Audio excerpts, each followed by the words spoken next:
तलाक के पेपर्स पर साइन करने के बाद मिसेस रिडल कुछ ही पल में 10 साल बूढ़ी लगने लगी। सलीना ने एक नजर क्लारा की ओर डाली। क्लारा तंग गई, धीरे धीरे आगे बढ़ी, डिवोर्स अग्रीमेंट उठाया, उसे अपने बैग में रखा और पीछे हटने लगी।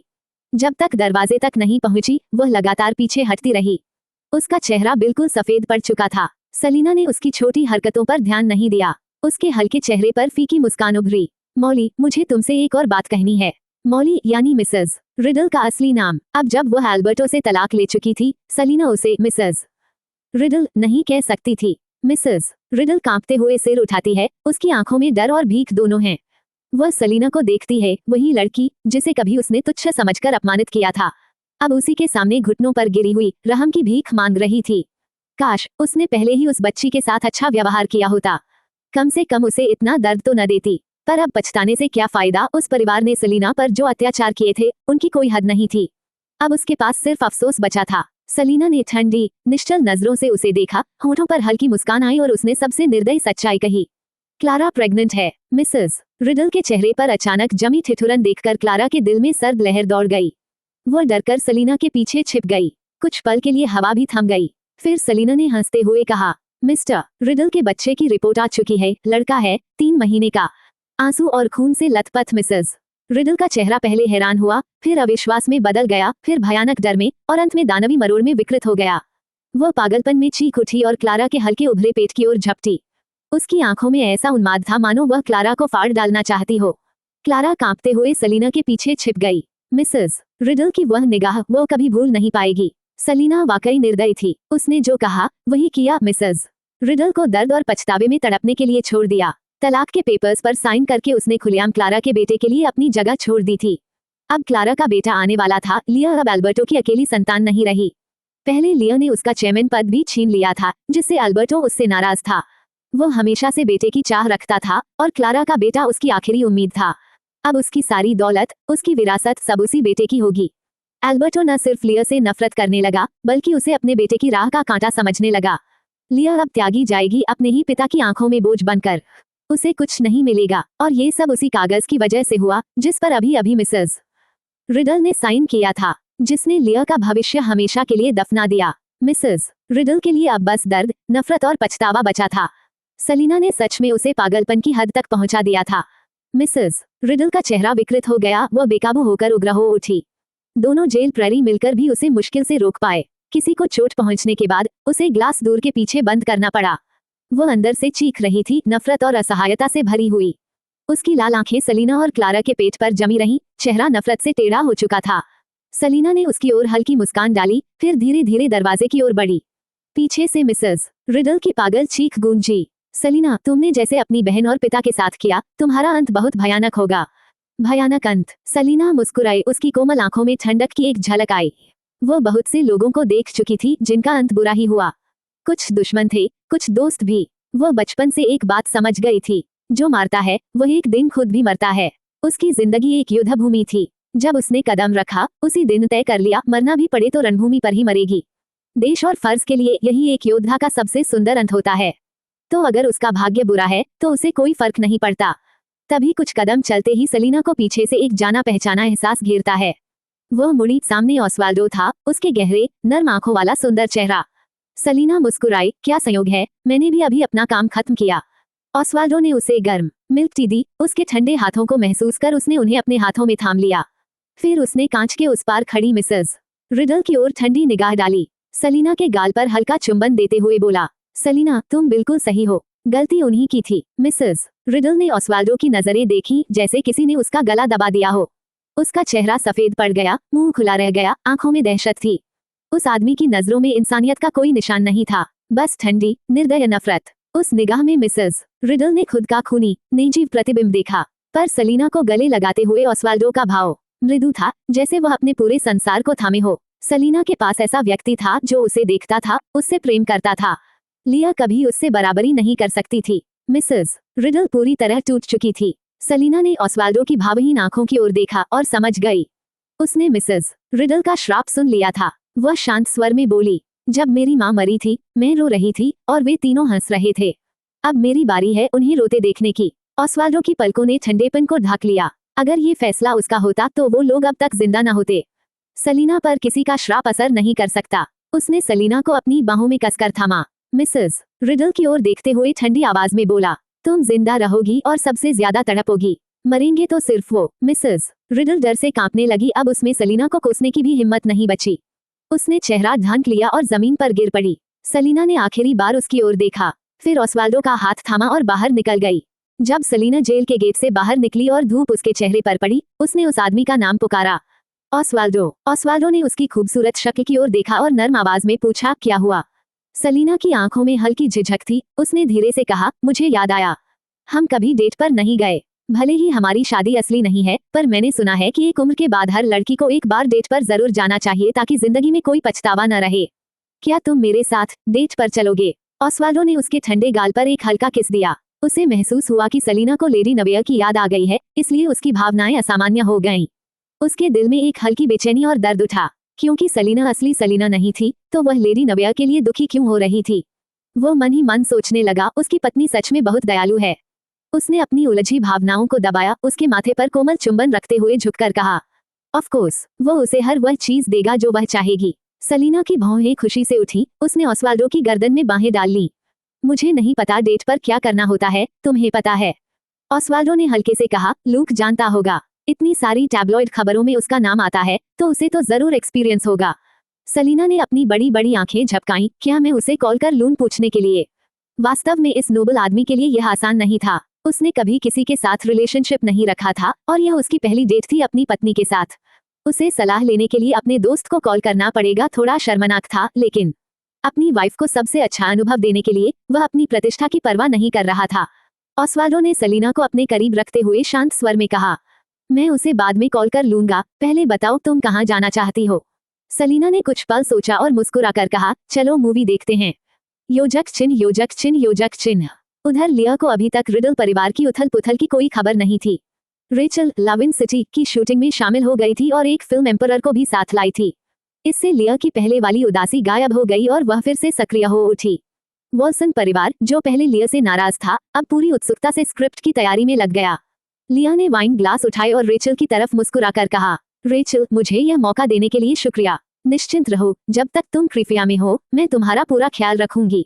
रेचल ने ब्राइट रेड गाउन पहना था, लाल नेल पॉलिश वाली उंगलियों में सिगरेट पकड़े हंसते हुए बोली, ज्यादा खुश मत हो, अगर मेरी सिस्टर न होती तो मैं तुम्हारे घटिया स्क्रीन प्ले के पास भी न आती। वो एक इंटरनेशनल मूवी क्वीन थी। यूरोपियन पुलिस पृष्ठभूमि के सहारे इतनी शक्तिशाली कि कोई भी उसे नाराज करने की हिम्मत नहीं करता था, इसलिए उसमें घमंड भर गया था। लिया थोड़ी असहज हुई, पर चेहरे पर कोई असंतोष नहीं दिखाया। वो मुस्कुराते हुए बोली, मुझे पता है, तुम सलीना की वजह से आई हो। जैसा कहा जाता है, मेरे दुश्मन का दुश्मन मेरा दोस्त। अब हमारा एक कॉमन एनिमी है, तो हमें साथ मिलकर सलीना को गिराना चाहिए। रेचल की आंखों में ठंडा गुस्सा चमका। उसने व्यंग्य से कहा, मैं देखना चाहती हूँ कि सलीना में कितनी हिम्मत है, जो मेरी सिस्टर के बॉयफ्रेंड पर नजर डालने की कोशिश कर रही है। लिया ने उसकी गर्वित और तिरस्कार भरी मुस्कान देखी, होंठ दबाकर हल्के से मुस्कुराए। सलीना तो तुम्हारी बराबरी की भी नहीं है, वो सिर्फ अपनी सुंदर शक्ल पर जी रही है। रेचल को डायना की कॉल याद आई, जिसमें उसने साफ कहा था कि क्या करना है। सलीना वाकई बहुत सुंदर थी, इतनी कि रेचल चाहती थी उसका चेहरा बर्बाद हो जाए। वह दुष्टता से मुस्कुराई, पर्स से फोन निकाला और अपने एजेंट को कॉल किया। लिया एक तरफ झुकी निगाहों से सब देख रही थी। उसकी मुस्कान अब ठंडी और खतरनाक हो चुकी थी। योजक चिन्ह योजक चिन्ह योजक चिन्ह। ऑस्वाल्डो ने सलीना को मूवी दिखाने ले गया, फिर लूक के सुझाव पर वो उसे शॉपिंग, गिफ्ट खरीदने, अम्यूजमेंट पार्क और समुद्र किनारे भी ले गया। जब तक रात नहीं हो गई, रास्ते में एक लड़की से उसने 2 रेड रोज खरीदे और सलीना को दिए। सलीना ने फूल थामे और मुस्कुराई। थोड़ी देर बाद उसने सिर उठाया और धीरे से कहा, थैंक यू, आज का दिन बहुत अच्छा था। धूप और प्यार से भरी जिंदगी जीने वाली लड़कियां ऐसी ही होती हैं, हल्की, आजाद और गर्मजोशी से भरी। सलीना ने इस पल को महसूस किया और अब उसे कोई पछतावा नहीं रहा। वह धूप और हवा से भरे उस खूबसूरत पल से निकलकर अपनी असल जगह पर लौट आई। ऑस्वाल्डो ने उसकी गहरी, साफ आंखों में देखा। वो मुस्कुरा रही थी, चेहरे पर आभार झलक रहा था। उस आदमी ने धीरे से उसके पलकों को छुआ और कहा, आज तुम्हारी एक इच्छा पूरी कर दी, अब मुझे एक वादा दो। सलीना ने बिना झिझक कहा, ठीक है। उसे भरोसा था कि यह आदमी उसे कभी मुश्किल में नहीं डालेगा, इसलिए उसने बिना पूछे ही हाँ कह दी। ऑस्वाल्डो के होठों पर हल्की मुस्कान आई। उसने उसका कमर थामकर उसे ऊपर उठाया। मैं तुम्हें बाद में बताऊंगा। सलीना को उसके चेहरे पर कोमल और शरारती भाव दिखे, जिससे उसकी रीढ़ में हल्की सिहरन दौड़ गई। उसे लगा जैसे वह किसी जाल में फंस गई हो, जहां से निकलना मुश्किल है। पर अगर आदमी इतना जेंटल और केयरिंग है तो वह कुछ भी ऐसा नहीं मांगेगा जो वह न कर सके। शायद वह जरूरत से ज्यादा सोच रही थी। सलीना ने मुस्कुराकर कहा, ओके। ऑस्वाल्डो ने उसकी मासूम मुस्कान देखी और अर्थपूर्ण मुस्कुराया। कुछ नहीं बोला, बस कार स्टार्ट की और उसे घर ले गया। योजक चिन्ह, योजक चिन्ह, योजक चिन्ह। उसी समय क्रीफिया यूनिवर्सिटी के कॉन्फ्रेंस रूम में कई टीचर सिर झुकाए पेपर जांचने में व्यस्त थे। क्रीफिया और ओल्ड्रिच यूनिवर्सिटी के मेडिकल विभागों में मिलाकर 1000 से ज्यादा छात्र थे, जिनके पेपर चेक करने के लिए इन शिक्षकों को 3 दलों में बांटा गया था। वे सभी तेजी से काम कर रहे थे, जरूरत थी भी। असल में वे करना नहीं चाहते थे, पर करना पड़ रहा था। कैपिटल मेडिकल स्कूल टर्नर परिवार के अधिकार में थी, पर पिछले दशक में परिवार पर आए संकट ने उसे बेहद कमजोर बना दिया था। वर्तमान मुखिया बीमार थे और उनकी हालत अनिश्चित थी। ऐसी स्थिति में मेडिकल अलायंस में कोई आवाज उठी तो हर बड़ा परिवार इस मौके को पकड़कर अपने लोगों को अंदर लाने की कोशिश में लग गया। ऊपर से यह एक राष्ट्रीय चयन परीक्षा लगती थी, पर शिक्षक अच्छी तरह जानते थे कि असल में चल क्या रहा है। ये तथाकथित परीक्षा बस एक बहाना थी। कैपिटल यूनिवर्सिटी के कुछ अमीर घरानों के बेटे बेटियां मेडिकल स्कूल में दाखिला पाने के लिए वैध रास्ता ढूंढ रहे थे। वे पहले से ही इंटरनल क्वेश्चंस जानते थे और उनके पास प्राइवेट शिक्षक थे जो उन्हें विशेष रूप से तैयार कर रहे थे। ऐसे में कोई उन्हें हरा नहीं सकता था। जब वह जेल के फाटक से बाहर निकली और धूप उसके चेहरे पर पड़ी, सलीना ने एक नाम पुकारा, ऑस्वाल्डो। ऑस्वाल्डो ने उसके खूबसूरत चेहरे की ओर देखा और कोमलता से पूछा, क्या हुआ? सलीना की आंखों में हल्की झिझक थी। उसने धीरे से कहा, अभी याद आया, हमने कभी डेट पर नहीं गए। भले ही हमारी शादी सच्ची नहीं है, लेकिन सुना है कि जब कोई लड़की एक उम्र पर पहुंचती है तो उसे कम से कम एक बार डेट पर जरूर जाना चाहिए, ताकि जिंदगी में कोई अफसोस न रहे। क्या तुम मेरे साथ डेट पर चलोगे? ऑस्वाल्डो ने उसके ठंडे गाल पर चुंबन रखा। वह जानता था कि सलीना को लेडी नविया की याद आई है और इसी वजह से उसकी भावनाएं इतनी उलझी हुई हैं। उसके दिल में हल्का दर्द उठा। वह सोचने लगा, सलीना असली सलीना नहीं है, फिर उसे लेडी नविया के लिए दुख क्यों हो रहा है? उसकी पत्नी वाकई बहुत दयालु इंसान है। उसने अपने भावों को दबाया और झुककर उसके माथे पर कोमल चुंबन दिया। बिल्कुल, वह जो चाहेगी उसे देगा। सलीना मुस्कुराई, उसकी भौहें उठी। उसने उसके गले को बाहों में लिया। मुझे नहीं पता डेट पर क्या करना चाहिए, तुम्हें पता है? लूक जानता है, ऑस्वाल्डो ने कहा। उसे गॉसिप कॉलम्स में कई बार देखा गया है, उसे एक्सपीरियंस है। सलीना ने अपनी बड़ी बड़ी आंखें झपकाईं। क्या मैं उसे कॉल कर लूं? ये बात वाकई अजीब थी। इतना प्रतिष्ठित आदमी जिसने कभी किसी से प्यार नहीं किया, अब अपनी पहली डेट पर पत्नी के साथ जा रहा है और सलाह लेने की नौबत आ गई है। लेकिन अपनी पत्नी को बेहतरीन अनुभव देने के लिए वह अपनी इज्जत की परवाह नहीं कर रहा था। ऑस्वाल्डो ने सलीना को बाहों में लेते हुए शांत स्वर में कहा, मैं बाद में कॉल करूंगा। पहले बताओ, तुम कहाँ जाना चाहती हो? सलीना ने कुछ देर सोचा, फिर मुस्कुराई, चलो मूवी देखते हैं। उधर लिया को रिडल परिवार के अंदरूनी हलचल की कोई खबर नहीं थी। रेचल ने लव इन सिटी में काम शुरू किया था और एक प्रसिद्ध फिल्म एम्परर को साथ लाया था। इससे लिया, जो पहले उदास थी, फिर से जोश में आ गई। वॉल्सन परिवार, जो पहले लिया से नाखुश था, अब अचानक खुश होकर फिल्म की तैयारी में लग गया। थैंक यू रेचल, मुझे मौका देने के लिए। लिया ने वाइन ग्लास उठाकर रेचल की ओर मुस्कुराते हुए कहा, क्रीफिया में जब तक तुम हो, मैं यकीन दिलाती हूँ तुम्हारा समय अच्छा गुजरेगा। रेचल ने लाल ड्रेस पहनी थी, लाल नेल पॉलिश से सजे हाथों में सिगरेट थी। उसने स्मोक छोड़ते हुए हंसकर कहा, इतनी तारीफ मत करो, अगर मेरी सिस्टर न होती तो मैं तुम्हारी घटिया स्क्रिप्ट के पास भी न आती। वह इंटरनेशनल मूवी क्वीन थी, यूरोपियन पुलिस बैकग्राउंड के सहारे। इंडस्ट्री में बहुत कम लोग थे जो उससे उलझने की हिम्मत रखते थे। लिया थोड़ी असहज हुई, पर चेहरे पर कोई भाव नहीं दिखाया। वो हल्की मुस्कान के साथ बोली, मुझे पता है तुम सलीना की वजह से आई हो। कहते हैं, दुश्मन का दुश्मन दोस्त होता है। अभी हमारा कॉमन एनिमी वही है, सलीना। रेचल की आंखों में अंधकार उतर आया। उसने ठंडी हंसी हंसते हुए कहा, देखती हूँ सलीना कितनी काबिल है जो मेरी सिस्टर का बॉयफ्रेंड छीनने की हिम्मत रखती है। लिया ने उसके अहंकार को देखते हुए होठों पर हल्की मुस्कान लाई। सलीना तुम्हारी बराबरी नहीं कर सकती। उसके पास तो बस एक खूबसूरत चेहरा है। रेचल को डायना का फोन याद आया। उसने वही इशारा किया था। सलीना बहुत सुंदर है और वह चाहती थी कि वो चेहरा मिट जाए। रेचल ने दुष्ट मुस्कान के साथ फोन उठाया और अपने एजेंट को कॉल किया। लिया चुपचाप उसे देखती रही। उसके होठों पर ठंडी मुस्कान खेल गई। ऑस्वाल्डो सलीना को मूवी दिखाने ले गया। फिर लूक के सुझाव पर वे शॉपिंग करने, गिफ्ट्स खरीदने, अम्यूजमेंट पार्क और समुद्र देखने गए, जब तक रात न हो गई। ऑस्वाल्डो ने सड़क किनारे खड़ी लड़की से 2 लाल गुलाब खरीदे और सलीना को दिए। सलीना ने फूलों को थामा और मुस्कुरा उठी। काफी देर बाद उसने ऊपर देखा और कहा, थैंक यू, आज का दिन बहुत अच्छा था। ऐसी ही होती हैं वो लड़कियां जो धूप में जीती हैं, मुक्त, हल्की, गर्मजोशी से भरी। सलीना ने सब महसूस कर लिया था। अब कोई अफसोस नहीं था। वो उस खूबसूरत पल से लौट आई जहां धूप और हवा थी, और अब अपने सच्चे स्थान पर लौटने को तैयार थी। ऑस्वाल्डो ने उसकी साफ, गहरी आंखों में देखा। वो मुस्कुरा रही थी, शुक्रिया भरी मीठी मुस्कान के साथ। उसने उसके पलकों को उंगलियों से छुआ और होठों पर हल्की मुस्कान लाते हुए कहा, आज तुम्हारी ख्वाहिश पूरी कर दी, अब तुम्हें एक वादा करना होगा। सलीना ने तुरंत हामी भरी, ठीक है। वह जानती थी ऑस्वाल्डो उसे कोई मुश्किल काम नहीं कहेगा, इसलिए बिना पूछे मान गई। ऑस्वाल्डो के चेहरे पर हल्की उत्सुकता उभरी। उसने सलीना की कमर थामकर उसे उठाया, मैं बताऊंगा बाद में। सलीना ने उसके चेहरे पर प्लेफुल मुस्कान देखी और थोड़ी सिहर उठी। उसे लगा जैसे वह किसी गहरे गड्ढे में गिर रही हो, लेकिन इतना कोमल और सभ्य आदमी कुछ गलत नहीं मांगेगा। शायद वह जरूरत से ज्यादा सोच रही थी। सलीना ने अपने विचार झटक दिए और हंसकर कहा, ठीक है। ऑस्वाल्डो ने उसकी मासूम मुस्कान देखकर रहस्यमय मुस्कान दी, कुछ नहीं कहा और उसे घर ले गया। उसी समय क्रीफिया यूनिवर्सिटी के कॉन्फ्रेंस रूम में कई शिक्षक सिर झुकाकर पेपर्स जांच रहे थे। क्रीफिया और उल्मरिच यूनिवर्सिटी के मेडिकल डिपार्टमेंट में कुल 1000 से ज्यादा छात्र थे। शिक्षकों को 3 टीमों में बांटा गया था और वे पूरी मेहनत से पेपर्स जांच रहे थे। वे जल्दी इसलिए नहीं कर रहे थे क्योंकि वे चाहते थे, बल्कि क्योंकि उन्हें करना पड़ रहा था। कैपिटल मेडिकल स्कूल भले टर्नर फैमिली के अधिकार में थी, लेकिन 10 साल पहले परिवार पर भारी संकट आया था। अब वो कमजोर स्थिति में था और वर्तमान मुखिया बीमार थे। ऐसे में मेडिकल अलायंस में प्रभाव दिखाना कठिन था। अब इस परीक्षा के जरिए कई बड़े परिवार अपने बच्चों को मेडिकल स्कूल में दाखिला दिलाने की कोशिश कर रहे थे। ऊपर से यह राष्ट्रीय चयन जैसा दिखता था, पर हर शिक्षक जानता था कि हकीकत कुछ और है। ये परीक्षा सिर्फ एक बहाना थी ताकि कुछ खास परिवारों के बेटे बेटियां आसानी से दाखिला पा सकें। वे पहले से प्रश्न जानते थे, उनके पास निजी ट्यूटर्स थे और कोई भी उन्हें परीक्षा में हरा नहीं सकता था। बड़े परिवारों की नजर इस परीक्षा पर थी, इसलिए शिक्षक पूरी मेहनत से जल्दी कॉपी जांचने में लगे थे ताकि नतीजे तय किए जा सकें। कॉपी जांचने वाले शिक्षकों को 3 समूहों में बांटा गया था। सुबह सलीना के परीक्षा केंद्र की निगरानी करने वाली बुजुर्ग शिक्षिका टेलर ने अपने हाथ में पकड़ी कॉपियों की गड्डी नीचे रखी और झुंझलाते हुए बोली, अभी तक एक भी पास होने वाला नहीं मिला, पूरा समय बर्बाद है। आसपास बैठे शिक्षक भी ऊब चुके थे, पर कुछ बोले नहीं। टेलर ने पानी का कप उठाया और बीच में बैठे सजे धजे युवक की ओर देखा, मुस्कुराई। जेसन, मेरा कहना है कि तुम्हें अब हार मान लेनी चाहिए। क्रीफिया और उल्मरिच यूनिवर्सिटी के स्तर को देखते हुए ऐसा होना सामान्य है। इतनी देर तक पास कॉपी ढूंढने का कोई मतलब नहीं, सबका समय और ऊर्जा दोनों की बर्बादी है। जेसन ने उसकी बात अनसुनी की और ध्यान से कॉपी जांचने लगा।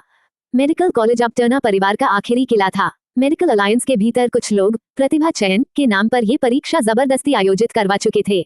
सब जानते थे कि इसके पीछे असली मकसद क्या है। अगर राजधानी के कुलीन परिवार मेडिकल कॉलेज में घुस गए तो टर्नर परिवार की ताकत धीरे धीरे खत्म हो जाएगी और उनका नाम मिट जाना बस समय की बात होगी। ऊपर से कुल 50 सीटें तय की गई थी जो मेरिट से दी जाएंगी।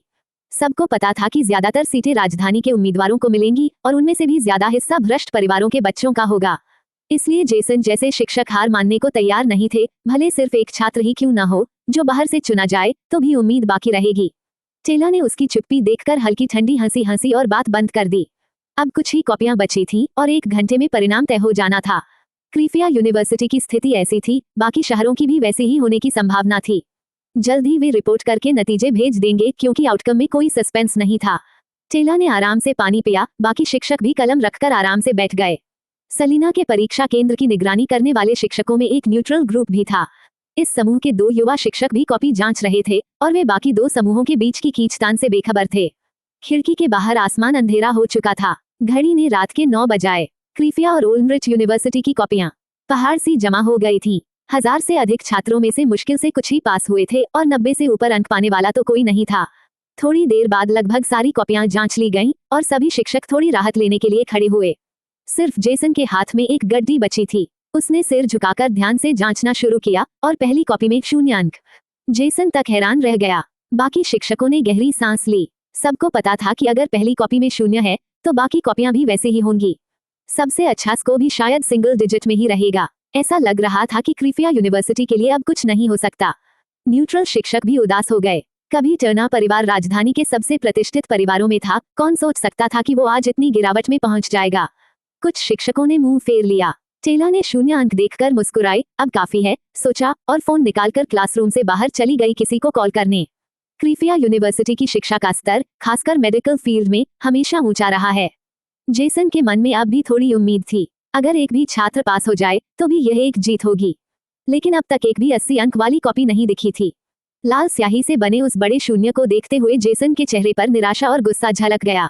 उसने गहरी सांस ली और संयम से कॉपी पलट दी। अब उसे किसी चमत्कार की उम्मीद नहीं थी। वो बस शिक्षक होने के नाते अपनी जिम्मेदारी निभा रहा था। दूसरी कॉपी खोली। कुछ प्रश्न देखने के बाद उसका चेहरा जम गया। फिर उसने पूरी कॉपी पढ़ी और उसकी आंखें चौड़ी हो गईं। चेहरे की थकान अब हैरानी और खुशी में बदल गई। उसके हाथ कांप रहे थे जब उसने कॉपी पर बड़ा सा 100 लिखा। फिर उसने तीसरी कॉपी उठाई। उसी समय टेलर की धीमी आवाज, जो किसी को कॉल पर रिपोर्ट दे रही थी, गायब हो गई। जेसन के कानों में अब सिर्फ सन्नाटा था। उसने चौथी कॉपी जांची, 98 अंक, फिर पांचवी 96, फिर 95, फिर 93। अब पूरे कमरे में सन्नाटा छा गया, सिवाय टेलर के, जो बाहर फोन पर बात कर रही थी। सभी हैरान खड़े रह गए। क्रीफिया यूनिवर्सिटी से एक परफेक्ट स्कोर पेपर निकल आया था। एक शिक्षक हक्का बक्का होकर बोला, ये असंभव है। क्योंकि सभी जानते थे ये पेपर इतना कठिन था कि कैपिटल यूनिवर्सिटी के खास तौर पर प्रशिक्षित छात्र भी 100 अंक नहीं ला सकते थे।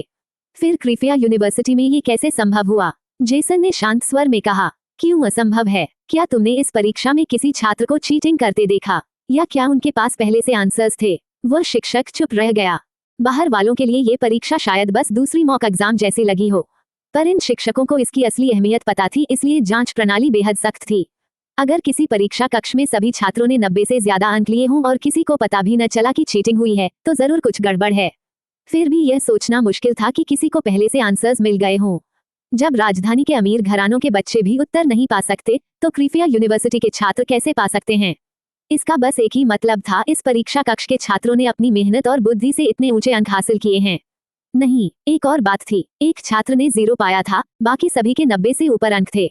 सलीना की निगरानी करने वाली महिला शिक्षक को अचानक कुछ याद आया। उसने कांपती आवाज में पूछा, जेसन, क्या हम उस छात्र का नाम देख सकते हैं जिसने 0 पाया? जेसन भी जानना चाहता था कि आखिर कौन से छात्र टर्नर फैमिली मेडिकल स्कूल की प्रतिष्ठा को बचाने वाले निकले हैं। तो उसने हामी भर दी। वैसे भी सारी कॉपियां जांच ली गई थी और नतीजे संकलित होने ही वाले थे, तो अब नाम देख लेना कोई बड़ी बात नहीं थी। जेसन ने कॉपी खोली और सभी ने एक साथ उस कॉपी के ऊपर लिखा नाम देखा। सलीना, किसी ने चौंक कर कहा, वो कैसे 0 ला सकती है? क्या वही नहीं थी जिसने अकेले ही क्रीफिया यूनिवर्सिटी के सभी टॉपर्स को हरा दिया था?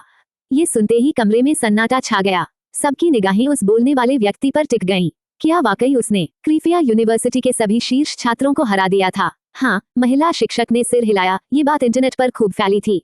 मैंने खुद देखा था। वो यूनिवर्सिटी की टॉप स्टूडेंट थी, फिर कैसे उसे 0 मिल गया? सलीना की परीक्षा की निगरानी करने वाली युवा शिक्षिका ने कॉपी को देखते हुए धीमे स्वर में कहा।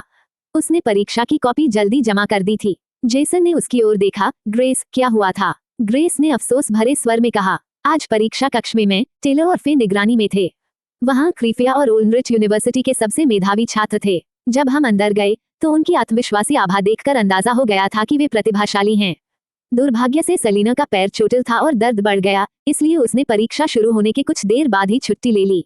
ओह, कई शिक्षक एक साथ निराशा से बोले। इतनी योग्य छात्रा का इस मौके से चूक जाना वाकई अफसोसजनक था। लेकिन क्या उसने मल्टीपल चॉइस क्वेश्चंस नहीं किए थे? किसी ने पूछा। तो फिर वो सारे गलत कैसे हो गए? जेसन ने सलीना की कॉपी को ध्यान से देखा और भौहें सिकोड़ ली। तुम लोग कुछ चूक गए। क्या? जेसन ने कहा, अगर तुम दूसरे प्रश्न से आंसर्स देखो तो उसके सारे मल्टीपल चॉइस सही हैं। कमरे में तुरंत सन्नाटा फैल गया। अगर सलीना घायल ना होती, जरा और ध्यान देती और कॉपी जल्दी न जमा करती, तो शायद क्रीफिया यूनिवर्सिटी को एक और परफेक्ट स्कोर मिल जाता। कितना अफसोसजनक था। सलीना का 0 आना वाकई दुर्भाग्यपूर्ण था, पर क्रीफिया यूनिवर्सिटी के पास अब 2 परफेक्ट स्कोर और 20 से ज्यादा 90 के ऊपर अंक थे। इसका मतलब 50 सीटों में से अधिकांश अब क्रीफिया यूनिवर्सिटी के छात्रों को मिलेंगी। जेसन ने गहरी सांस ली और टेलर की ओर देखा, जो फोन करके अभी लौटी थी।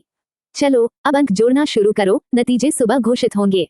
टेलर कमरे में आई। उम्मीद थी कि जेसन निराश दिखेगा, पर उसकी आंखों में अब गुस्से की जगह एक शांत आत्मविश्वास और हल्की खुशी थी। टेलर ने भौहें सिकोड़ी और अपने साथियों से पूछा, क्या हुआ यहाँ? साथियों के चेहरे पीले पड़ चुके थे, कोई बोलने को तैयार नहीं था। क्या क्रीफिया यूनिवर्सिटी से किसी एक ने अच्छा किया? उसने फिर पूछा। नहीं, साथी ने सिर हिलाया। टेलर ने राहत की सांस ली। सोचा, अगर एक भी निकल आया तो क्या हुआ, कैपिटल यूनिवर्सिटी के लिए कोई खतरा नहीं। लेकिन तभी साथी ने कांपती आवाज में कहा, एक नहीं। टेलर ठिठक गई, दिल में भारीपन और बुरा एहसास उमड़ा। साथी ने धीरे से कहा, 30 छात्र। और टेलर का गला सूख गया। उसके कानों में गूंजा, 2 परफेक्ट स्कोर पेपर्स भी हैं। टेलर के दिमाग में जैसे धमाका हुआ। वह चीख पड़ी, यह असंभव है। तुम सब पागल हो गए हो क्या? ये पेपर इतना मुश्किल है कि कैपिटल यूनिवर्सिटी के स्टूडेंट भी 100 नहीं ला सकते, तो क्रीफिया यूनिवर्सिटी के कैसे? 30 छात्रों के 90 से ऊपर अंक। ये तो किसी फैंटेसी जैसी बात है। जेसन ने कंप्यूटर में छात्रों के नाम और अंक भरते हुए व्यंग्य से कहा, वेलकम टेलर, जाकर सर्वेलेंस देख लो, अगर चीटिंग हुई हो तो पता चल जाएगा। टेला एकदम चुप रह गई। क्रीफिया यूनिवर्सिटी में इस परीक्षा के दौरान सभी सर्वेलेंस कैमरास चालू थे और इन्विजिलेटर्स हर हॉल में घूम रहे थे। अगर किसी ने चीटिंग की होती तो पकड़ा ही जाता, इसलिए चीटिंग असंभव थी। टेला ने कांपती आवाज में पूछा, 30 क्यों? क्या सबके अंक इतने ज्यादा हैं? ग्रेस ने उसकी ओर जटिल नजरों से देखा। हमारे परीक्षा कक्ष में पहली लड़की को छोड़कर जो पैर की चोट से जल्दी चली गई, बाकी सभी के 90 से ऊपर अंक आए हैं। टेला का चेहरा एकदम बदल गया। वो खुद इस परीक्षा की निगरानी में थी, उसे पता था किसी ने चीटिंग नहीं की। परीक्षा के बाद भी जब छात्र आपस में बात कर रहे थे, उनके लहजे में आत्मविश्वास और सच्चाई थी, जरा भी चालाकी नहीं। टेला को अपने भेजे हुए रिपोर्ट की याद आई और उसका चेहरा तिरछा पड़ गया। वो तुरंत पलटी और फिर से बाहर फोन करने चली गई। कमरे में बैठे बाकी शिक्षक एक दूसरे को देखने लगे। हर चेहरे पर आश्चर्य और अविश्वास था। क्रीफिया यूनिवर्सिटी के 30 छात्रों के 90 से ऊपर अंक और 2 परफेक्ट स्कोर। ये खबर राजधानी में तहलका मचाने वाली थी। राजधानी के कुलीन परिवारों के लिए ये गहरा झटका था, पर टर्नर परिवार के लिए ये जीत थी। सबने खिड़की के बाहर रात की ओर देखा और कल्पना की कि जब सुबह ये परिणाम जारी होंगे तो क्रीफिया यूनिवर्सिटी का नाम पूरे देश में गूंज जाएगा। जेसन ने 90 से ऊपर अंक लाने वाले छात्रों की सूची दर्ज की, प्रिंट निकाला। कागज के उस पतले से टुकड़े पर दर्ज नामों को देखकर उसके चेहरे पर एक संतुष्ट मुस्कान फैल गई। उसे पता था यही युवा पीढ़ी मेडिकल स्कूल का भविष्य बनेगी। उसने जेब से अपना फोन निकाला और एक नंबर मिलाया। रात के 9 बजे राजधानी में टर्नर परिवार की विशाल हवेली के अंदर पैट्रिक दूसरी मंजिल की बड़ी खिड़की के सामने खड़ा था, नीचे बगीचे की ओर देखता हुआ। धुंधली पीली रोशनी में उसकी लंबी और आकर्षक काया चांद की तरह साफ दिख रही थी, पर उस रोशनी के बीच हल्की ठंडक झलक रही थी। उसकी आंखों का रंग हमेशा की तरह ठंडा था, बिना किसी गर्माहट के, लेकिन उनमें अब थकान की झलक थी जिसे छिपाना मुश्किल था। टेबल पर रखा फोन कंपन करने लगा। पैट्रिक पलटा और स्क्रीन पर नंबर देखकर उसकी ठंडी निगाहों में हल्की गर्मी आ गई। उसने लंबी उंगलियों से कॉल उठाया। फोन से जेसन की उत्साहित आवाज आई, सर, क्रीफिया यूनिवर्सिटी के 30 छात्रों के 90 से ज्यादा अंक आए हैं। पैट्रिक के सफेद और शांत चेहरे पर हल्की सिहरन दौड़ गई। इस बार मेडिकल स्कूल को मजबूर होकर छात्रों को एडमिट करना पड़ा था और उसे पता था कि इसके पीछे किसी की बुरी नीयत थी। लेकिन अलग अलग क्षेत्रों की शिक्षा स्तर की भिन्नता के कारण वह इस समस्या को पूरी तरह रोक नहीं सका। इसलिए उसने सोचा था कि पहले एडमिशन पूरे कर लिए जाएं, बाकी समाधान बाद में खोजे जाएंगे। पर उसे उम्मीद नहीं थी कि क्रीफिया यूनिवर्सिटी उसे इतनी बड़ी खुशखबरी देगी। इन प्रश्नों का स्तर इतना कठिन था कि राजधानी में भी मुश्किल से 10 लोग 90 से ऊपर अंक ला सकते थे। मतलब ये कि उन 30 छात्रों का मेडिकल स्कूल में प्रवेश अब लगभग तय था। लेकिन शायद इसे खुशकिस्मती कहना गलत नहीं होगा। आखिर क्रीफिया यूनिवर्सिटी में वो है। पैट्रिक ने अपनी भावनाएं दबाते हुए धीमे स्वर में पूछा, लेडी सलीना ने कितने अंक लाए? जेसन एक पल के लिए चौंका, शायद उम्मीद नहीं थी कि पैट्रिक किसी छात्र के बारे में पूछेगा। फिर उसने सीधी जानकारी दी। वो छात्रा थोड़ी दुर्भाग्यशाली रही। इन्विजिलेटर के अनुसार उसका पैर चोटिल हो गया था। उसने पेपर जल्दी जमा कर दिया और कुछ मल्टीपल चॉइस प्रश्न छूट गए, इसलिए उसे 0 मिला। पैट्रिक की आंखें ठंडी पड़ गईं, उनमें खतरे की चमक उभरी। कहाँ चोट लगी? कैसे लगी? उसने गंभीर स्वर में पूछा। जेसन थोड़ा ठिठका, फिर समझ गया कि सलीना का टर्नर परिवार से कोई संबंध हो सकता है। उसने तुरंत कहा, सर 1 मिनट रुकिए, मैं पता करता हूँ। 3 मिनट बाद उसका फिर कॉल आया। सर, लेडी सलीना के घुटने पर चोट लगी है। उसने कहा कि टेबल से टकरा गई थी। पैट्रिक ने माथे पर हाथ रखा, भौहें सिकुड़ गईं। घुटने पर हल्की चोट, परीक्षा में 0, लेकिन उसने 30 छात्रों को मेडिकल स्कूल में भर्ती करा दिया और इस तरह पूरे संस्थान का संकट टाल दिया। वो लड़की जो हजारों मील दूर है, उसे राजधानी की इस स्थिति का क्या पता? क्या किसी ने उसे बताया? अगर ऐसा हुआ तो वह आदमी नहीं जानता कि इससे सलीना पर और संदेह बढ़ जाएगा। पर ऑस्वाल्डो ऐसा कोई कदम नहीं उठाएगा जो उसे खतरे में डाले। तो शायद सलीना ने खुद ही कुछ सोचा होगा। पैट्रिक की आंखों में कई भाव उमड़े और फिर वह हल्का हंसा। कोई आश्चर्य नहीं, वो उसी आदमी की बेटी है। क्रीफिया यूनिवर्सिटी के 30 छात्र चयनित हुए थे और राजधानी में शायद ये खबर पहुंच भी चुकी होगी। अब पैट्रिक को तुरंत स्थिति संभालनी थी। उसकी आंखें ठंडी हो गईं। उसने आदेश दिया, किसी जटिलता से बचने के लिए नतीजे सुबह घोषित करो और उस पर नजर रखो। उसे क्रीफिया यूनिवर्सिटी में आराम और खुशी से रहना चाहिए। जेसन ने गंभीरता से ठीक है कहा। वो समझ गया कि पहला आदेश तत्काल था, दूसरा व्यक्तिगत चिंता से भरा। फोन रखकर पैट्रिक मेडिकल स्कूल जाने ही वाला था कि बाहर से टर्नर परिवार का बटलर घबराया हुआ अंदर आया। सर, पैट्रिक ने माथे पर हाथ रखते हुए पूछा, क्या हुआ? ये बटलर दशकों से टर्नर परिवार के साथ था। अगर वो इस तरह परेशान दिखे तो बात वाकई गंभीर थी। बटलर की आंखों में उत्साह और आंसू दोनों थे। बाहर एक मेहमान आए हैं जो कहते हैं कि वे आपके शरीर में मौजूद वायरस का इलाज करने आए हैं। पैट्रिक का चेहरा बदल गया। कुछ सेकंड की उलझन के बाद वह शांत हुआ, चेहरे पर थकावट झलकने लगी। वो जन्म से इस वायरस के साथ जी रहा था। कैपिटल मेडिकल कॉलेज के नियंत्रण के बावजूद कोई भी विशेषज्ञ उसकी बीमारी का इलाज नहीं कर सका। उसे याद आया जब आखिरी बार सलीना से बात हुई थी उसने ब्लड से जुड़ी बात का जिक्र किया था। क्या ये उसी से जुड़ा है? राजधानी में बहुत लोग उसकी मौत चाहते थे। अगर इलाज सफल भी हुआ तो इससे सलीना और उसके दोस्तों के लिए खतरा बढ़ सकता था। वो मना करने ही वाला था कि तभी उसका फोन फिर कंपन करने लगा। उसने स्क्रीन देखी और आंखें सिकुड़ गईं। संदेश लिखा था, ग्रेटर दैन, दुनिया में ऐसा कोई वायरस नहीं जिसे ब्लैक क्रो ठीक न कर सके। राजधानी के लोग उससे पंगा नहीं लेंगे, इसलिए चिंता की जरूरत नहीं। योजक चिन्ह योजक चिन्ह योजक चिन्ह। क्रीफिया यूनिवर्सिटी। सलीना के घुटने में चोट होने से ट्रेनिंग रोकनी पड़ी थी। रात के 9 बजे उसने धीरे धीरे नहाकर नाइट गाउन पहनी, बाल खुले छोड़े और बिस्तर पर लेट गई। एक टेक्स्ट भेजकर फोन टेबल पर रख दिया। उसने गहरी सांस ली। चोटिल शरीर वाकई झंझट भरा है, चलने के लिए भी किसी का सहारा चाहिए। अगर ऑस्वाल्डो यूं ही उसे बिगाड़ता रहा तो वह सच में लाचार हो जाएगी। बहुत नाजुक हो गई हूँ, अब नहीं चलेगा, उसने मन ही मन कहा। सलीना ने तय किया कि कल वो खुद कैंपस जाएगी, ऑस्वाल्डो को उसे उठाकर ले जाने नहीं देगी। फिर उसने कंबल ओढ़ा, लाइट बंद की और आंखें मूंद ली। नीचे ऑस्वाल्डो की नजर उस कमरे से हटकर फोन पर गई। उधर से लेडी लॉरेन की आवाज आई, बेटा, मुझे अभी तुम्हारी पत्नी से जुड़ी एक खबर मिली है। लॉरेन की आवाज में उदासी थी। उसका बेटा शादी के बाद न तो उससे कुछ साझा करता है, न सलाह लेता है। सलीना से जुड़ी खबरें भी उसे हमेशा सबसे बाद में मिलती हैं। ऑस्वाल्डो की आंखें गहरी थीं, आवाज ठंडी पर संयमित। मैं उसकी रक्षा करूंगा। लेडी लॉरेन एक पल को चुप रही, फिर मुस्कुराकर बोली, वो वाकई कमाल की लड़की है। उसने मेडिकल स्कूल के लिए 30 छात्रों को भेजकर उन परिवारों की सारी योजनाएं ध्वस्त कर दी। अब वे उससे नफरत करते होंगे। आखिरी वाक्य में गहराई थी। सलीना ने इस बार क्रीफिया यूनिवर्सिटी में इतनी बड़ी हलचल मचा दी थी। टर्नर परिवार की खुलकर मदद की, तो क्या वो लोग उसे यूं ही छोड़ देंगे? आखिरकार पहले से ही अफवाहें चल रही थीं कि सलीना टर्नर परिवार की बेटी हो सकती है। ठीक है, आदमी के ठंडे और हैंडसम चेहरे को देखकर लड़कियां घबराकर मुस्कुराईं और अटक अटक कर बोलीं, कोई बात नहीं, क्लासमेट को एक दूसरे की मदद करनी चाहिए। लेडी सलीना ने हमारी इतनी मदद की है, हम जरूर उनका ध्यान रखेंगे। ऑस्वाल्डो ने नजर हटाई, सलीना का बैग उसे पकड़ा दिया और उसके बालों को हल्के से सहलाते हुए कार की ओर चल पड़ा। सलीना अभी तक उसके सिर पर रखे आखिरी स्पर्श से बाहर नहीं आई थी कि उसने देखा आदमी जा चुका था। आज उसके बर्ताव में सच में कुछ अलग था। सलीना तब तक ऑस्वाल्डो की पीठ को देखती रही जब तक कार उसकी नजरों से ओझल नहीं हो गई। फिर उसने अपने मन में उठते ख्यालों को दबा दिया। आसपास कुछ लड़कियां धीरे धीरे सांस छोड़ते हुए बोली, मैं तो डर ही गई थी। जब उसने हमें देखा तो ऐसा लगा दिल की धड़कन रुक गई। कितना डरावना था। इतना परफेक्ट आदमी तो बस दूर से ही अच्छा लगता है। सलीना ने पलकें झपकाईं, क्या मेरा बॉयफ्रेंड डरावना है? लड़कियां एक पल को जम गईं। ओह नहीं, उन्हें याद आया उसकी गर्लफ्रेंड तो यहीं खड़ी है। सब हड़बड़ाकर मुस्कुराईं। नहीं लेडी सलीना, बस वो हेडमिस्ट्रेस से ज्यादा सीरियस लगते हैं। सलीना मुस्कुराई, हालांकि मेरा बॉयफ्रेंड थोड़ा इमोशनलेस लगता है, पर वो बहुत जेंटल है। डरने की जरूरत नहीं, जेंटल। लड़कियां मन ही मन सोचने लगी, क्या लेडी सलीना अभी तक नींद में है? सलीना ने नजर उठाए और देखा कि क्रीफिया यूनिवर्सिटी के कैंपस में कई नए चेहरे हैं। उसने भौहें उठाई, यहाँ इतना क्राउड क्यों है? जैकरी ने समझाया, लेडी सलीना, आज सुबह नोटिस आया कि स्कूल में कोई मेजर इंसिडेंट हुआ है, इसलिए सबको इकट्ठा होने के लिए कहा गया। न सिर्फ क्रीफिया यूनिवर्सिटी बल्कि ओल्ड्रिच यूनिवर्सिटी के स्टूडेंट्स भी आए हैं, इसलिए इतने लोग हैं। मैंने पहले कभी ऐसा नहीं देखा कि दोनों यूनिवर्सिटीज एक साथ ज्यादा हों।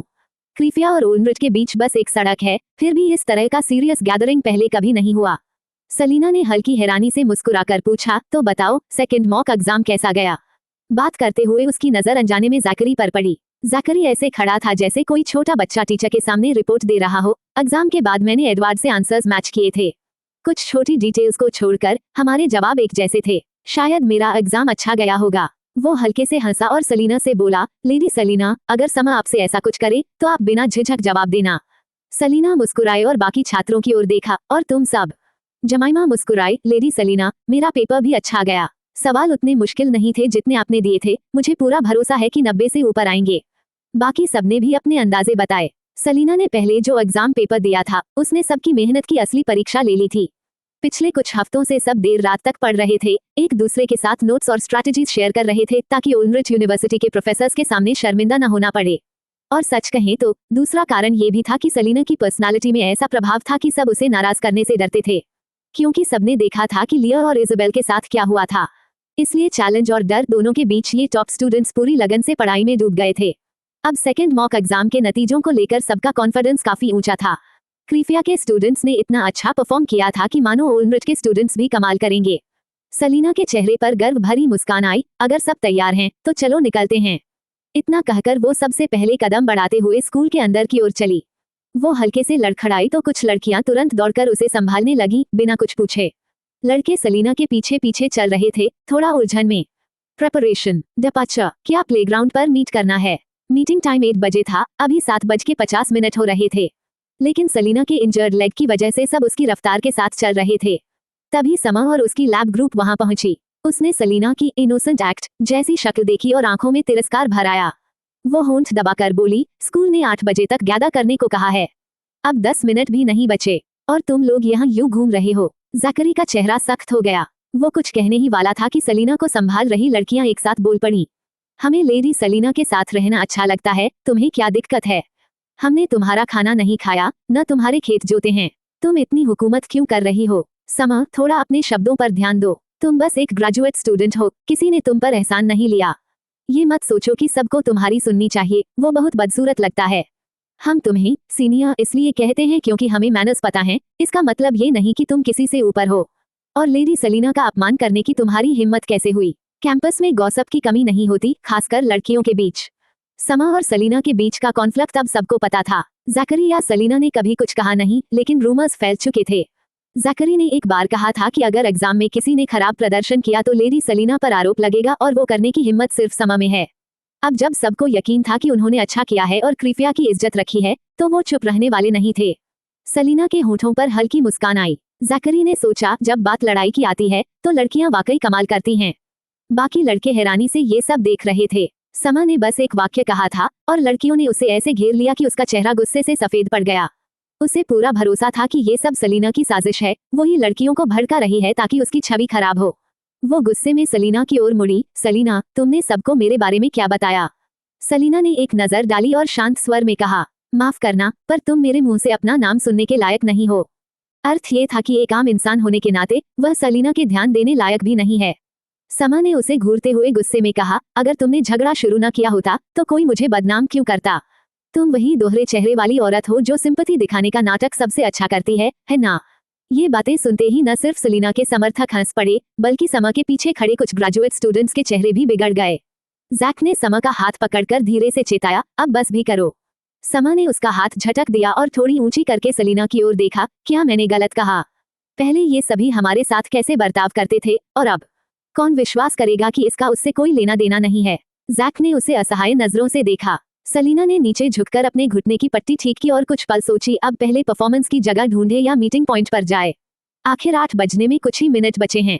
वो समय को लेकर हमेशा सख्त रहती है, इसलिए अगर कोई सच में देर करे तो उसे बुरा लगता है। अभी वह सोच ही रही थी कि उसके आसपास खड़ी लड़कियां फट पड़ी। तुम्हें कोई भ्रम है क्या। ग्रेजुएट स्कूल में लेडी सलीना को बदनाम करने वाली तो तुम ही थी, फिर पलटकर उन्हीं को दोष दे रही हो। शर्म आनी चाहिए। मुझे तो लगता है तुम्हें भ्रम ही नहीं, किसी हिडन रॉयल सिंड्रोम का भी शौक है। जब हम तुम्हें सीनियर कहते थे तो वो बस रिस्पेक्ट में था। सच में खुद को बहुत बड़ा समझती हो, है ना। इस कैंपस में बहुत लोग तुम्हें पसंद नहीं करते। अगर भरोसा नहीं तो खुद जाकर पूछ लो कि तुम्हारी तुलना लेडी सलीना से हो भी सकती है क्या। पर्सनालिटी, अचीवमेंट्स, फैमिली बैकग्राउंड, किसी भी चीज में तुम उनके आसपास भी नहीं हो।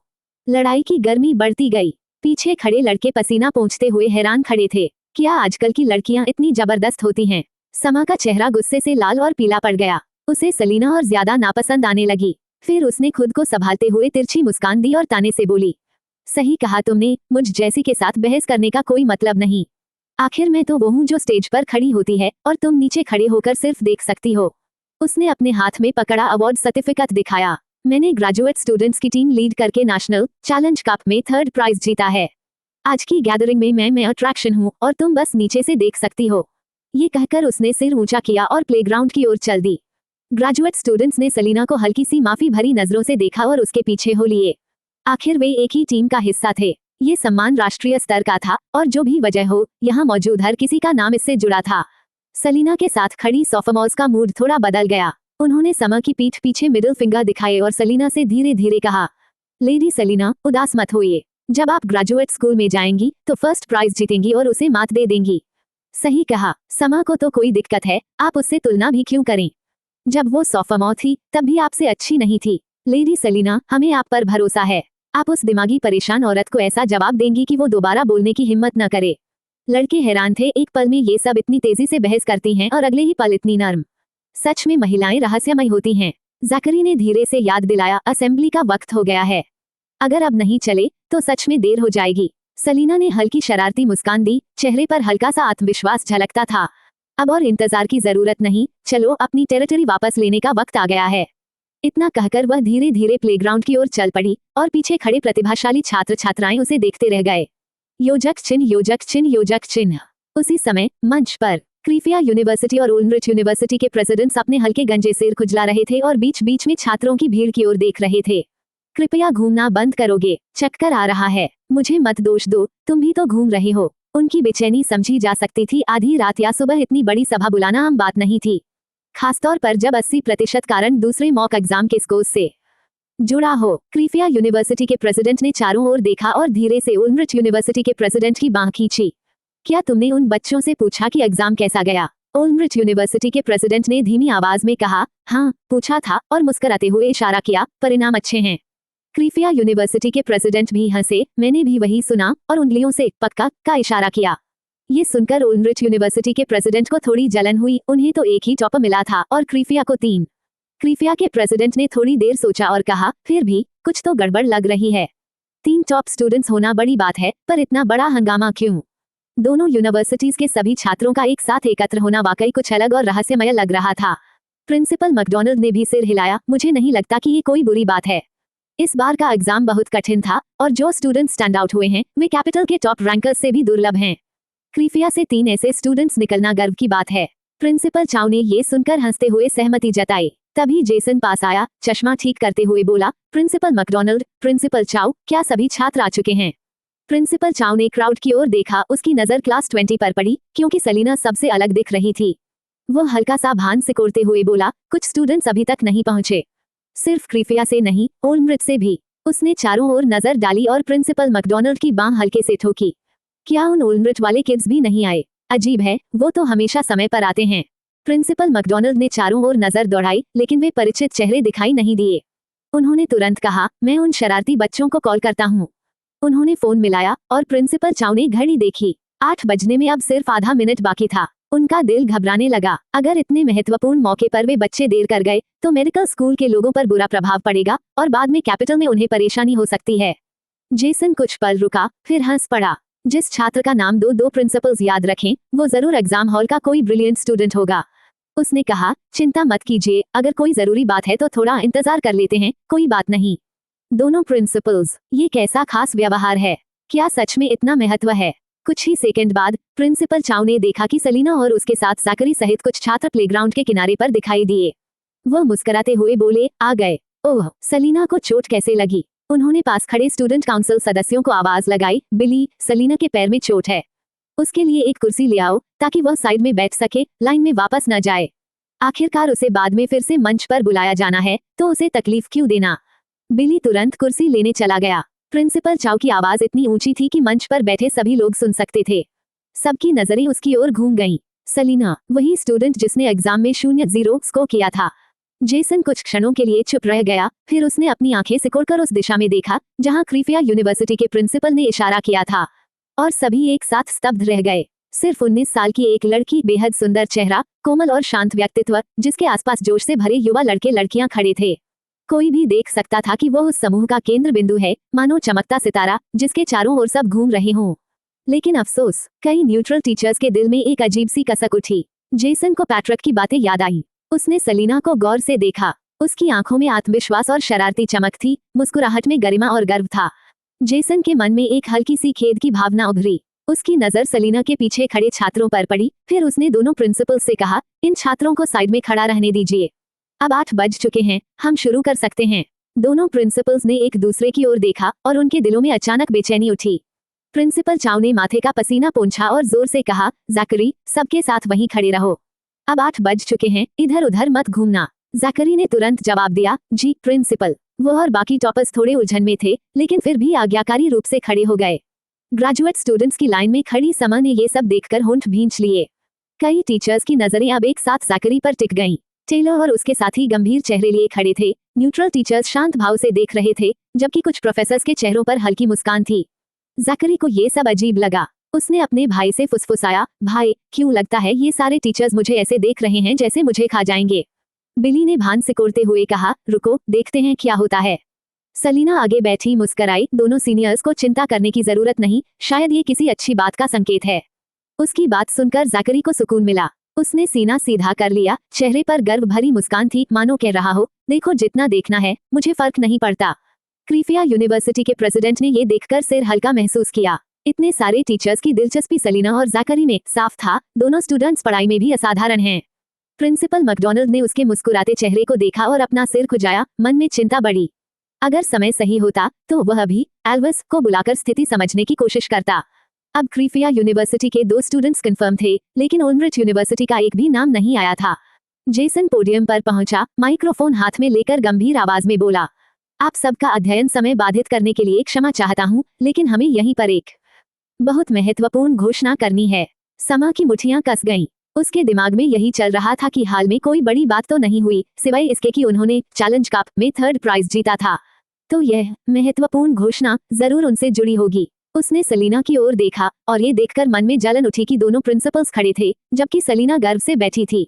क्रीफिया और ओल्मरिच यूनिवर्सिटी के छात्र छात्राएं भी उलझन में थे। फुसफुसाहटें शुरू हो गईं। इतना बड़ा इवेंट क्या है कि दोनों यूनिवर्सिटीज के सारे स्टूडेंट्स को बुलाया गया। प्रिंसिपल खुद स्पीच क्यों नहीं दे रहे? और ये टीचर्स कौन हैं? इन्हें पहले कभी कैंपस में नहीं देखा। मुझे अजीब लग रहा है, दिल तेज धड़क रहा है, कुछ बड़ा होने वाला है शायद। जेसन ने मुस्कुराते हुए अपने हाथ में पकड़ी लिस्ट उठाई। अब जिन छात्रों के नाम मैं पढ़ने जा रहा हूँ वे मंच पर आएं। समा का दिल जोरों से धड़कने लगा। उसने अपने सर्टिफिकेट को और कसकर पकड़ा और सीधी होकर खड़ी हो गई, स्टेज पर जाने को तैयार।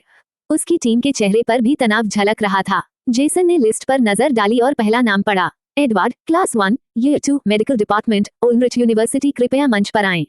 समा, जो पहले ही एक कदम आगे बढ़ चुकी थी, अचानक रुक गई और लगभग लाइन से गिर गई। उसकी आंखें फैल गईं, उसका नाम नहीं था। भीड़ में सन्नाटा छा गया।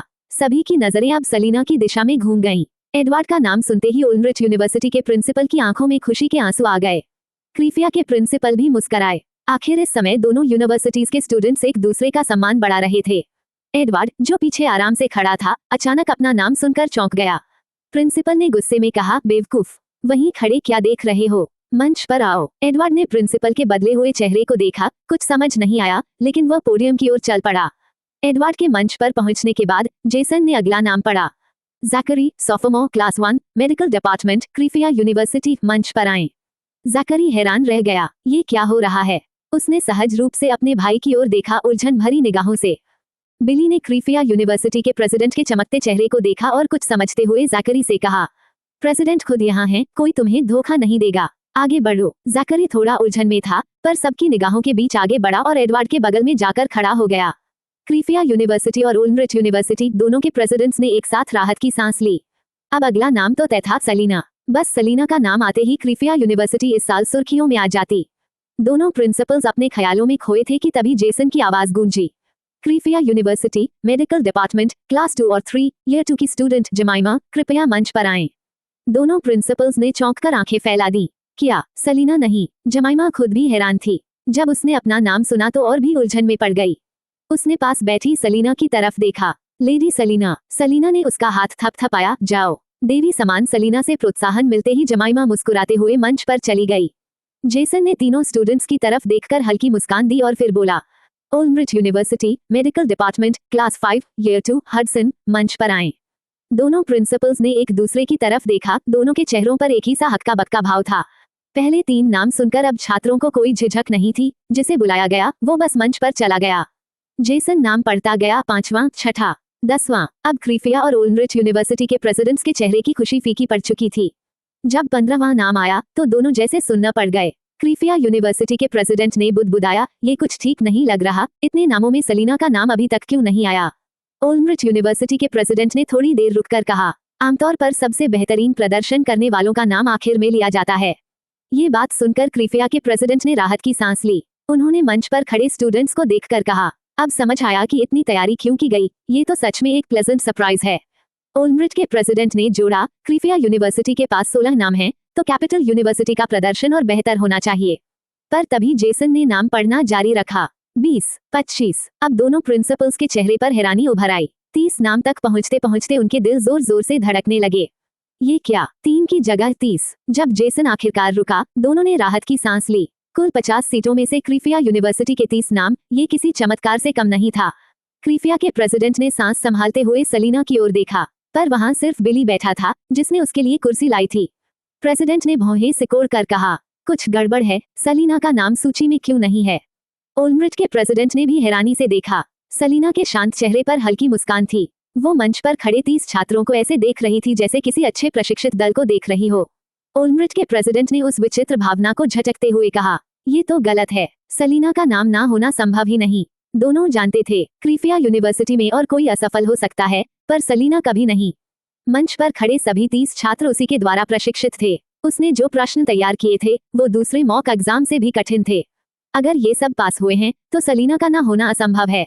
दोनों प्रिंसिपल्स ने उलझन में सोचना शुरू किया, कहीं ऐसा तो नहीं कि ये 30 असफल हुए हों और सिर्फ सलीना पास हुई हो। पर यह भी अजीब था, जो पास हुआ वो नीचे और जो फेल हुए वो मंच पर। अब उनकी उत्सुकता और खुशी सब गायब हो चुकी थी। उनके चेहरे पर केवल चिंता और संशय था। छात्र भी उतने ही उलझन में थे। सभी फुसफुसा रहे थे, क्या ये मेडिकल डिपार्टमेंट के टॉपर्स हैं? कोई बड़ा कार्यक्रम होने वाला है क्या, या फिर चैलेंज कप का जश्न? लेकिन वो तो कल खत्म हुआ था। समा और उसकी टीम, जो ग्रेजुएट लाइन में खड़ी थी, बुरी तरह शर्मिंदा दिख रही थी। उसके चेहरे पर हताशा और जलन थी। वो सोच रही थी कि आज की नायिका वही होगी, पर ये मंच किसी और ने छीन लिया। वो सलीना की ओर देखती रही, जो एक कुर्सी पर आराम से बैठी थी, जैसे इस पूरे तमाशे से परे। ज़करी ने धीरे से पूछा, हम सब तो यहाँ खड़े हैं, पर लेडी सलीना अब तक ऊपर क्यों नहीं आई? एडवर्ड ने आलस से जवाब दिया, मुझे नहीं पता। जमाइमा ने गुस्से में कहा, अच्छा हुआ सीनियर बिली वहीं रहा, वरना वो समा तो खुशी से फूली ना समाती कि सलीना अकेली रह गई। वैसे किसी को पता है हमें यहाँ बुलाया ही क्यों गया है? थोड़ी देर की चुप्पी के बाद किसी ने धीरे से कहा, लेडी सलीना ने खुद कहा था कि ये अच्छी बात है ना? अगर ये अच्छी बात है, तो लेडी सलीना खुद मंच पर क्यों नहीं है? फिर सन्नाटा छा गया। दोनों प्रिंसिपल्स काफी खुश दिख रहे हैं, लगता है सच में कोई अच्छी खबर है। स्टूडेंट काउंसिल के सदस्य भी उलझन में चर्चा कर रहे थे, ये क्या है, जैसे किसी ने टॉपर्स की माला टांग दी हो। रोनन ने झुकी पलकें उठाई और उसके ठंडे चेहरे पर हल्की मुस्कान आई। शायद सच में कोई अच्छी बात है। भीड़ की उत्सुक निगाहों के बीच जेसन ने मंच पर खड़े 30 छात्रों की ओर देखा। फिर उसने हाथ उठाया और तालियां बजाना शुरू किया। वो मुस्कुराया और बोला,